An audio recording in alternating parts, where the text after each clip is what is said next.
ഹരേ കൃഷ്ണ. ഗുരുവായൂരപ്പ. എല്ലാവർക്കും ശ്രീകൃഷ്ണ ജയന്തി ആശംസകൾ. അപ്പോൾ ശ്രീകൃഷ്ണ ജയന്തി ആ ഒരു കാലം എന്ന് പറയുന്ന ഭഗവാന്റെ ചിന്തകൾ നമ്മുടെ ചുറ്റും പ്രകൃതിയിലും ക്ഷേത്രങ്ങളിലും ഒക്കെ നിറഞ്ഞു നിൽക്കുന്ന ഈ ഒരു കാലത്ത് നമുക്ക് ഭഗവാൻ ഒരു പ്രചോദനമാണ്. അന്നും ഇന്നും എന്നും അങ്ങനെ തന്നെ ആയിരിക്കും. കാരണം ഭഗവാന്റെ രൂപം തന്നെ ഒരു പ്രചോദനമാണ്. കയ്യിൽ ഓടക്കുഴലും പിന്നെ മയിൽപീലിയും പീതാംബര പട്ടും ഒക്കെ അണിഞ്ഞ കണ്ണൻ. അതൊക്കെ പുറമേ ഭഗവാന്റെ ചിരിയാണ് ഏറ്റവും സുന്ദരമായിട്ടുള്ളത്. അപ്പോൾ മറ്റേതൊരു ദേവതാ സങ്കല്പത്തിലും ഇങ്ങനെ ഇത്രയും ഒരു വിശിഷ്ടമായ ഒരു മുഖത്തെ പ്രസന്നതയും ഒക്കെ ഭഗവാനുള്ളത്രയും വേറെ നമുക്ക് കാണാൻ പറ്റില്ല. കാരണം അതാണ് കൃഷ്ണൻ തന്നെ ആ ഒരു പ്രസന്നതയുടെ ഒരു പ്രതീകമാണ്. പിന്നെ അപ്പം നമുക്ക് കീപ് സ്മൈലിംഗ് എന്ന് പറയുന്നത് ഭഗവാനിൽ നിന്ന് നമ്മൾ പഠിക്കേണ്ടിയിരിക്കുന്നു. എപ്പോഴും നമ്മുടെ മുഖത്ത് ആ ഒരു എത്ര പ്രതിസന്ധികളിലും പിന്നെ തളരാതെ നിന്ന കൃഷ്ണനെയാണ് നമുക്ക് എല്ലാ കഥകളിലും ലീലകളിലും കാണാൻ കഴിയുക. അതായത് കൃഷ്ണൻ നമ്മളെ വിചാരിക്കുന്ന പോലെ കൃഷ്ണൻ്റെ ജീവിതം അങ്ങനെ ഒരു വളരെ എന്താ പറയുക എളുപ്പമായിരുന്നില്ല. പിന്നെ ഗർഭാവസ്ഥയിൽ ഇരിക്കുമ്പോൾ പോലും ഒരുപാട് വെല്ലുവിളികൾ നേരിട്ട കൃഷ്ണനാണ് നമ്മുടെ മുമ്പിൽ നമുക്ക് ഒരു പ്രചോദനമായിട്ട് നിൽക്കുന്നത്. അപ്പോൾ ഇന്നത്തെ ഒരു ലോകം എന്ന് പറയുമ്പോൾ ഇപ്പോൾ കുട്ടികളാണെങ്കിലും യങ്സ്റ്റേഴ്സ് ആണെങ്കിലും പ്രത്യേകമായിട്ട് നമ്മൾ അറിയേണ്ടത് നമ്മൾ വിചാരിക്കുന്ന പോലെ എല്ലാ കാര്യങ്ങളും വരണമെന്നില്ല. അപ്പോൾ നമ്മൾ കുട്ടികളായിരിക്കുമ്പോൾ തന്നെ നമ്മൾ ശരിക്കും കുട്ടികൾക്ക് കൊടുക്കേണ്ട ഒരു പാഠം എന്ന് പറയുന്നത് എങ്ങനെ നമുക്ക് ഈ പ്രതിസന്ധികളുള്ള വെല്ലുവിളികൾ നിറഞ്ഞ ഈ ലോകത്ത് നമുക്ക് ജീവിച്ച് മുന്നേറാൻ കഴിയും. എന്നാൽ തളരരുത് എന്ന് പറയുന്ന കൃഷ്ണനെയാണ് നമുക്ക് കാണുന്നത്. ആ കൃഷ്ണനെ മുന്നിൽ നിർത്തിക്കൊണ്ടാണ് നമ്മൾ ശ്രീകൃഷ്ണ ജയന്തിയുടെ ശോഭായാത്രയും ഒക്കെ നടത്തുന്നത്. കാരണം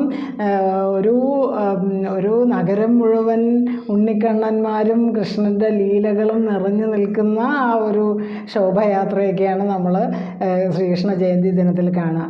എന്ന് പറഞ്ഞാൽ കൃഷ്ണനെ പോലെ നമുക്ക് ഈ ജീവിതത്തെ നേരിടാൻ കഴിയണം. കൃഷ്ണൻ അത്ര ഒരു എളുപ്പത്തിൽ ജീവിതത്തെ നേരിട്ട ആളല്ല. അപ്പോൾ കൃഷ്ണൻ ശരിക്കും ഒരു സംസാര ജീവിതത്തിൽ ഇരുന്ന ഒരു ഭഗവാൻ പക്ഷേ ഒരു ഋഷിയായിരുന്നു എന്നാണ് പറയുന്നത്. ഭഗവാന്റെ തത്വങ്ങളൊക്കെ പഠിക്കുമ്പോൾ നമുക്ക് അറിയാൻ കഴിയുന്നത് ഭഗവാൻ ഒരു ഋഷിയായിരുന്നു. എന്നാൽ ഭഗവാൻ എന്താണ് അല്ലാത്തത്? ഭഗവാൻ നല്ലൊരു എക്കണോമിസ്റ്റ് ആയിരുന്നു, നല്ലൊരു പരിസ്ഥിതിവാദിയായിരുന്നു. അതാണ് ഗോവർദ്ധന ലീല അതാണ് കാണിക്കുന്നത്. സ്വന്തം നന്ദഗോപരോട് പറഞ്ഞു, നമുക്ക് ഇന്ദ്രന് യാഗമല്ല നടത്തേണ്ടത്, നമുക്ക് ചെയ്യേണ്ടത് നമുക്ക് ഗോവർദ്ധനത്തെ പൂജിക്കുകയാണ് വേണ്ടത്, പരിസ്ഥിതിയെ ആണ് നമ്മൾ സംരക്ഷിക്കേണ്ടത് എന്ന് പറഞ്ഞ കൃഷ്ണൻ അന്നും ഇന്നും നമുക്കൊരു പ്രചോദനമാണ്. ഇന്ന് ലോകം നേരിടുന്ന ഏറ്റവും വലിയ ഒരു പ്രശ്നം പരിസ്ഥിതിയും ക്ലൈമറ്റും കാലാവസ്ഥാ വ്യതിയാനവും ഒക്കെ ആയിരിക്കെ നമ്മൾ ഏറ്റവും പ്രാധാന്യം കൊടുക്കേണ്ട ഭഗവാന്റെ അന്നത്തെ ചിന്ത തന്നെയാണ്. അപ്പോൾ നമ്മുടെ കുട്ടികളിൽ ഇത്തരം കാര്യങ്ങൾ കൊണ്ട് അവരുടെ മനസ്സിൽ കൃഷ്ണ ചിന്തകളിലൂടെ തത്വങ്ങൾ നമുക്ക് പകരാൻ കഴിയണം. അപ്പോൾ നമ്മൾ ഭഗവാനെ പൂജിക്കുക എന്ന് പറഞ്ഞാൽ ഭഗവാന്റെ തത്വങ്ങൾ ഉൾക്കൊള്ളുകയാണ് വേണ്ടത്. അപ്പോൾ ശ്രീകൃഷ്ണൻ കുഞ്ഞായിരുന്നപ്പോൾ തന്നെ പിന്നെ കംസനിൽ നിന്ന് വധഭീഷണി വരെ നേരിട്ട ഭഗവാൻ ഒരുപാട് അസുരന്മാരെ വധിച്ചു എന്ന് പറയുന്നുണ്ട്. നമ്മൾ ആദ്യം തന്നെ പൂതനയെയും പിന്നെ ഭഗാസുരനെയും പിന്നെ അതുപോലെ തൃണാവർത്തനൻ, പ്രളംബാസുരൻ, ആ കഥകളൊക്കെ നമുക്ക് കാണിച്ചു തരുന്നത്. അസുരന്മാരെ വധിക്കുക എന്ന് പറഞ്ഞാൽ ആസുരിക ചിന്തകളെ ഇല്ലാതെയാക്കുക എന്നാണ് അർത്ഥം. അപ്പോൾ എന്താണ് ഈ എല്ലാത്തിനെയും വധിക്കുന്നത് എന്നൊക്കെ ഉള്ളൊരു സംശയമൊക്കെ തോന്നും. കാരണം നമ്മളിപ്പോൾ ഒരു ലോകത്ത് ജീവിച്ചിരിക്കുമ്പോൾ ആർക്കും ഈ ജീവിതം അത്ര ഒരു വളരെ എളുപ്പമൊന്നുമല്ല. പ്രത്യേകിച്ചും ഇന്നത്തെ കാലത്ത് കലിയുഗത്തിൽ തീരെയും എളുപ്പമല്ല. സുഖസൗകര്യങ്ങളുണ്ടാവും എന്ന് പറയുന്നുണ്ട്, ഒരുപാട് സുഖസൗകര്യങ്ങളുണ്ടാവും. എന്നാൽ അതുപോലെ തന്നെ ഭീഷണിയും നമ്മൾ നേരിടുന്നുണ്ട്, ഭീഷണിയും അതുപോലെ പല പല പ്രശ്നങ്ങളും. അപ്പോൾ ഇതെല്ലാം നേരിടാൻ നമുക്ക് ഭഗവാന്റെ ഒരു അനുഗ്രഹം വേണം. അപ്പോഴാണ് ഭഗവാൻ നമുക്ക് ഒരു മാതൃകയാവേണ്ടത്. അപ്പോൾ ഈ ഇത്രയും കുഞ്ഞുനാളിൽ തന്നെ പൂതനയെ പോലുള്ള അവരെയൊക്കെ പിന്നെ വധിക്കുകയും, അപ്പോൾ തൃണാവർത്തനയും ഒക്കെ ഇതെല്ലാം ഈ പിന്നെ ധേനുകൻ എന്ന അസുരനെ വധിക്കുന്നതിൽ ഒക്കെ ഭഗവാന്റെ ആ ഒരു ലീലകൾ നമുക്ക് ഒരുപാട് നമ്മുടെ കണ്ണ് തുറപ്പിക്കുന്നതാവണം. അതാണ് നമുക്ക് വേണ്ടത്. അപ്പോൾ ആസുരിക ചിന്തകൾ, നമ്മുടെ ഉള്ളിലുള്ള നെഗറ്റീവ് തോട്ട്സാണ് അസുരൻ എന്ന് നമ്മൾ വിചാരിക്കുക. ആ അസുരനുമായിട്ട് നമ്മൾ നിരന്തരം യുദ്ധത്തിലാണ്. അപ്പോൾ നമ്മുടെ മനസ്സിൽ പലതരം യുദ്ധങ്ങളാണ് നടക്കുന്നത്. അപ്പോൾ നമ്മുടെ പുരാണങ്ങളിലൊക്കെ ഒരുപാട് യുദ്ധങ്ങൾ കേൾക്കാം. അപ്പോൾ നമ്മൾ അതിൽ മനസ്സിലാക്കേണ്ടത്, യുദ്ധം എന്ന് പറഞ്ഞാൽ ഒരു മനുഷ്യൻ്റെ മനസ്സിൽ തന്നെ ഒരുപാട് യുദ്ധം നടക്കുന്നുണ്ട്. അങ്ങനെ വേണം നമ്മൾ അതിൻ്റെ തത്വങ്ങൾ ഉൾക്കൊള്ളാൻ.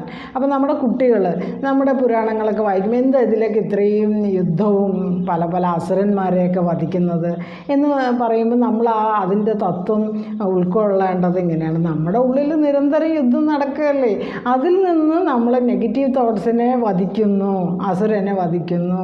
അവിടെ ദേവന് വിജയം എന്ന് പറഞ്ഞാൽ നല്ല ചിന്തകൾ വിജയിക്കണം. അങ്ങനെ വിജയിക്കുമ്പോഴാണ് നമ്മൾ ഒരു നല്ല മനുഷ്യനായിട്ട് മാറുന്നത്. പിന്നെ കൃഷ്ണൻ കുട്ടിക്കാലത്ത് എല്ലാവർക്കും പ്രിയപ്പെട്ടവനായി, എല്ലാവരിലും സന്തോഷം നിറയ്ക്കുന്ന ആളായി മാറി. പിന്നെ നമ്മുടെ കുട്ടികളെ ശ്രദ്ധിച്ചിട്ടുണ്ട്, കൃഷ്ണൻ്റെ ആ ലീലകളിൽ ഒരുപാട് പ്രകൃതിയുമായിട്ട് ഇണങ്ങി കാലിമേച്ചു കൊണ്ടും, പിന്നെ അതുപോലെ വനാന്തരങ്ങളിലൂടെ വൃന്ദാവനത്തിലൂടെയൊക്കെ ഗോപന്മാരുമായിട്ടൊക്കെ ഭഗവാൻ ഇങ്ങനെ വിഹരിക്കുന്ന ആ ഒരു കാഴ്ചകളൊക്കെ ഒരുപാട് വർണ്ണിക്കുന്നുണ്ട്. അപ്പോൾ നമ്മുടെ കുട്ടികൾക്ക് നമുക്ക് നഷ്ടപ്പെടുന്ന ഒരു കാര്യം എന്താണെന്ന് ചോദിച്ചാൽ, നമ്മൾ അവരെ സ്വതന്ത്രമായിട്ട് അവരെ പഠിക്കാൻ അനുവദിക്കുന്നില്ല. നമ്മളാണെങ്കിൽ പല പല ട്യൂഷൻ ക്ലാസ്സുകളിലാണ് നമ്മുടെ കുട്ടികളെ രാവിലെ 6 മണിക്കേ ട്യൂഷന് കൊണ്ടാക്കുന്നവരുണ്ട്. അപ്പോൾ നമ്മൾ എന്തിനാണ് നമ്മുടെ കുട്ടികളുടെ ആ ബാല്യം, അത് മനോഹരമല്ലേ? ബാല്യം എന്ന് പറയുന്നത് അതിനി ഒരിക്കൽ തിരിച്ചു വരുമോ? അപ്പോൾ ആ മനോഹരമായ ബാല്യത്തെ അവർക്ക് എൻജോയ് ചെയ്യാൻ കഴിയണ്ടേ? നമ്മൾ എന്തിനാണ് ഈ ട്യൂഷൻ ക്ലാസ്സുകളിൽ അവരെ കൊണ്ടുപോയി ഇങ്ങനെ ഇരുത്തി? അവർക്ക് കഴിവുണ്ടാവും, അതിന് നമ്മൾ ആ കഴിവുകളെ ഉണർത്താനുള്ള കാര്യങ്ങൾ നമ്മുടെ ശാസ്ത്രങ്ങളിൽ പറഞ്ഞിട്ടുണ്ട്. യോഗയിലൂടെയും ഓംകാരാദി ജപം ഒക്കെ ചെയ്യുമ്പോൾ അവരുടെ ഉള്ളിൽ കഴിവുകൾ വളരുകയും അവർ സ്വയം അവരുടെ കാര്യങ്ങൾ പെട്ടെന്ന് പഠിക്കാൻ അവർക്ക് കഴിയും. മനുഷ്യന് ഒരുപാട് മനുഷ്യൻ്റെ ഫാക്കൽറ്റി എന്ന് പറയുന്നത്, ബുദ്ധി എന്ന് പറയുന്നത് എന്താ പറയുക, വളരെ നല്ലതാണ്. ഇത് നോക്കിയാണ് കമ്പ്യൂട്ടർ പോലും രൂപകൽപ്പന ചെയ്തിട്ടുള്ളത്. അപ്പോൾ ഭഗവാൻ കുട്ടിക്കാലത്ത് ഭഗവാന്റെ ലീലകൾ എല്ലാവരിലും സന്തോഷമുണ്ടാക്കുന്ന ഭഗവാനെ നമ്മൾ കാണാം. തൈർക്കലം അടിച്ചു പൊട്ടിച്ചതും അതുപോലെ അപ്പോൾ ഇതെല്ലാം ഒരുപാട് വെണ്ണ കെട്ടതും മോര് കെട്ടതും ഇതൊക്കെ പറയുന്നത് കുട്ടിക്കാലം ആസ്വദിക്കണം എന്നുള്ള ഒരു സന്ദേശം കൂടെ ഉണ്ട്. അപ്പം നമ്മളൊക്കെ എൻ്റെയൊക്കെ ഒരു കുട്ടിക്കാലം ഞങ്ങളൊക്കെ ഒരുപാട് ആസ്വദിച്ച് ഇങ്ങനെ തിമിർത്ത് കളിച്ച് വളർന്ന ആളുകളാണ്. അപ്പോൾ ഇന്ന് അതിന് സൗകര്യമില്ല. പക്ഷെ ഉള്ളതിൽ നമുക്ക് ഉള്ള സൗകര്യങ്ങൾ അവർക്ക് നല്ലതാക്കി കൊടുക്കാമല്ലോ. അപ്പം നമ്മൾ നമ്മുടെ കുട്ടികളുടെ അവരെ ഈ ഒരു ഉത്കണ്ഠയിലും ഒരു ആകുലതയിലും വളർത്താതിരിക്കുക. അപ്പോൾ ഭഗവത് ചിന്തകൾ നമ്മൾ അവരിൽ ഉണ്ടാക്കുന്ന രീതിയിൽ വേണം കൊണ്ടുവരാൻ. അപ്പോൾ ഭക്തി എന്ന് പറയുന്നത് നമ്മൾ വിചാരിക്കുക 50 വയസ്സിന് മുകളിലുള്ളവർക്കാണ് ഭക്തി എന്നല്ല. കുഞ്ഞുനാളിലാണ് ഭക്തിയുടെ വിത്തുകൾ നമ്മൾ വിതയ്ക്കേണ്ടത്.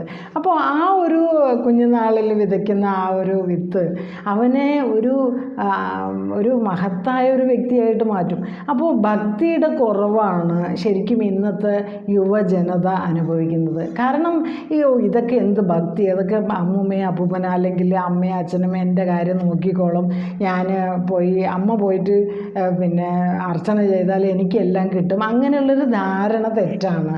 നമ്മൾ അങ്ങനെയല്ല, ഓരോരുത്തരും അവരവർക്ക് വേണ്ടി തന്നെയാണ് പ്രയത്നിക്കേണ്ടത്. വേറെ ആര് ചെയ്തിട്ടും ആർക്കും ഒന്നും കിട്ടില്ല.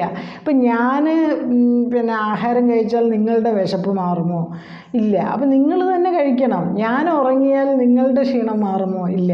നിങ്ങൾ തന്നെ ഉറങ്ങണം. അപ്പോൾ അങ്ങനെ നമ്മളൊരു കൃത്യനിഷ്ഠയുള്ള ഒരു ജീവിതവും അതുപോലെ രാവിലെ വ്യായാമവും യോഗ തുടങ്ങിയ കാര്യങ്ങളും കൃത്യനിഷ്ഠമായ ജീവിതവും അലസമായ ഒരു ജീവിതം നയിക്കുന്ന നമ്മുടെ ഒരു യുവ സമൂഹത്തെ നമുക്ക് ഒന്ന് ഉണർത്തേണ്ടിയിരിക്കുന്നു. കാരണം അവർക്ക് അറിഞ്ഞുകൂടാ എന്നുണ്ടെങ്കിൽ അത് പറഞ്ഞു കൊടുക്കണം.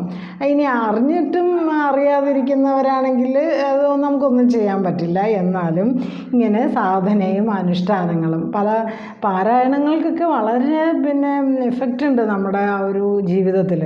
അപ്പോൾ നമ്മുടെ കുട്ടികളൊക്കെ വിഷ്ണു സഹസ്രനാമവും ലളിതാ സഹസ്രനാമവും ഒക്കെ ചൊല്ലുന്ന ഒരു കുട്ടികളാക്കി നമുക്ക് അവരെ മാറ്റിയെടുക്കാൻ നമുക്ക് കഴിയും. അതിന് പാരൻസ് വിചാരിച്ചാൽ മാത്രമേ കഴിയുള്ളൂ എന്ന് ഞാൻ അടിവരയിട്ട് പറയുന്നു.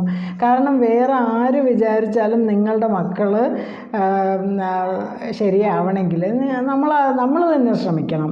അപ്പോൾ ഓരോരുത്തരും അവരവരുടെ മക്കൾ അവർ നല്ലതാവാൻ വേണ്ടിയിട്ട് നമുക്ക് ഒരുപാട് കാര്യങ്ങൾ ചെയ്യാണ്ട്. അപ്പോൾ ഈ ഒരു ശ്രീകൃഷ്ണ ജയന്തി ഒരു ആഘോഷ അവസരത്തിൽ നമുക്കിതെല്ലാം ഒന്ന് ഓർക്കാം. കാരണം കൃഷ്ണൻ എന്നും നമുക്ക് ഒരു പ്രചോദനമാണ്. കൃഷ്ണൻ്റെ ലീലകളും അതിൽ നിന്ന് ഒരുപാട് പാഠങ്ങൾ ഉൾക്കൊള്ളേണ്ടതുണ്ട് നമ്മളൊക്കെ. അപ്പോൾ ആ പാഠങ്ങൾ നമ്മുടെ ജീവിതത്തിൽ, നമ്മുടെ സമൂഹത്തിന്, നമ്മുടെ കുട്ടികൾക്ക് ഒരു വഴികാട്ടിയാക്കി നമുക്ക് മാറ്റിയെടുക്കണം. കൃഷ്ണ കഥകൾക്ക് എന്നും സ്വാധീനമുണ്ട് ഈ സമൂഹത്തിൽ. ഇന്ന് ലോകം മുഴുവൻ അത് ഏറ്റെടുക്കുന്ന ഒരു കാഴ്ചയാണ് നമ്മൾ കാണുന്നത്. അപ്പോൾ കൃഷ്ണൻ ഇന്ന് ലോകത്തിൻ്റെ തന്നെ ഒരു ഗുരുവായിട്ട് മാറണം. അതാണ് വന്ദേ കൃഷ്ണം ജഗദ്ഗുരും എന്ന് പറയുന്നത്. കൃഷ്ണം വന്ദേ ജഗദ്ഗുരു, കൃഷ്ണം വന്ദേ ജഗദ്ഗുരും, കൃഷ്ണം വന്ദേ ജഗദ്ഗുരും, കൃഷ്ണം വന്ദേ ജഗദ്ഗുരും. നാരായണ അഖില ഗുരോ ഭഗവൻ നമസ്തേ. ഭഗവാൻ ശരിക്കും അഖില ലോകത്തിൻ്റെ ഗുരുവാണ്. അപ്പോൾ ഭഗവാനെ നമ്മൾക്ക് ഗുരുവായിട്ട് സ്വീകരിക്കാം. ഭഗവാന്റെ പാത പിന്തുടരണം. ഭഗവാൻ എന്തൊക്കെയാണ് ഭാഗവതത്തിലും ഗീതയിലും പറഞ്ഞിരിക്കുന്നതെന്ന് കൃത്യമായിട്ട് മനസ്സിലാക്കി ആ പാതയിലൂടെ മുന്നോട്ട് പോവുകയാണെങ്കിൽ ഒരാളും ഒരിടത്തും തളരില്ല. അത് 100% 200% ഗ്യാരണ്ടിയാണ്. അത്രയ്ക്ക് പവർഫുള്ളാണ് ഭഗവാന്റെ വാക്കുകളും ഭഗവാന്റെ ഉപദേശവും. അപ്പോൾ ഭഗവാൻ പ്രധാനമായിട്ടും കൊടുത്ത ഉപദേശമാണ് ഗീതോപദേശം. അത് അർജുനനാണ് കൊടുത്തത്. പിന്നെ ഭാഗവതത്തിൽ തൻ്റെ പ്രിയപ്പെട്ട തോഴനായ ഉദ്ധവർ കൂടെ നടന്ന തോഴന് കൊടുത്ത ഒരു ഉദ്ധവ ഉപദേശവും കൂടെ ഉണ്ട്. ഇതിൽ രണ്ടും വളരെ ഉത്കൃഷ്ടം തന്നെയാണ്. അപ്പോൾ നമുക്ക് ഈ ലോകത്തിന് സ്വീകരിക്കാം. ഗീത ലോകം സ്വീകരിച്ചു കഴിഞ്ഞു. അപ്പം നമ്മൾ ലോകം സ്വീകരിച്ച ഭഗവത്ഗീതയെ നമ്മൾ സ്വീകരിക്കാൻ മടിച്ചു നിൽക്കരുത്. അപ്പോൾ ഇന്നത്തെ ഈ ഒരു ശ്രീകൃഷ്ണ ജയന്തി ആഘോഷങ്ങളുടെ ഇടയിൽ നമുക്ക് ഭഗവാൻ പറഞ്ഞ കാര്യങ്ങൾ പിന്തുടരുകയും ഭഗവാന്റെ ഉപദേശങ്ങളിലൂടെ ഭഗവാൻ എന്ന കൃഷ്ണനെ അറിയുകയും ഭഗവാൻ എന്ന ഒരു ഋഷിയെയാണ് നമ്മൾ മനസ്സിലാക്കേണ്ടത്. ഭഗവാൻ ശരിക്കും ഒരു ഋഷി ആയിരുന്നു എന്നാണ് പറയുന്നത്.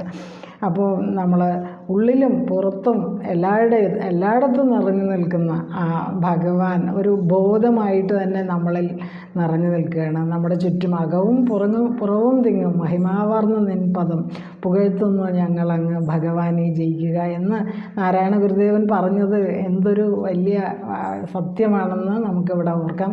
അപ്പോൾ ശ്രീകൃഷ്ണനെ ഓർത്തുകൊണ്ട് ശ്രീകൃഷ്ണൻ്റെ ആ ഒരു ലീലകൾ അതിലൂടെ പാഠങ്ങൾ ഉൾക്കൊണ്ടുകൊണ്ട് ഒരു പുതിയ ലോകം ഉണ്ടാവട്ടെ. എല്ലാവർക്കും ശ്രീകൃഷ്ണ ജയന്തി ആശംസകൾ. ഹരേ കൃഷ്ണ. ഗുരുവായൂരപ്പ.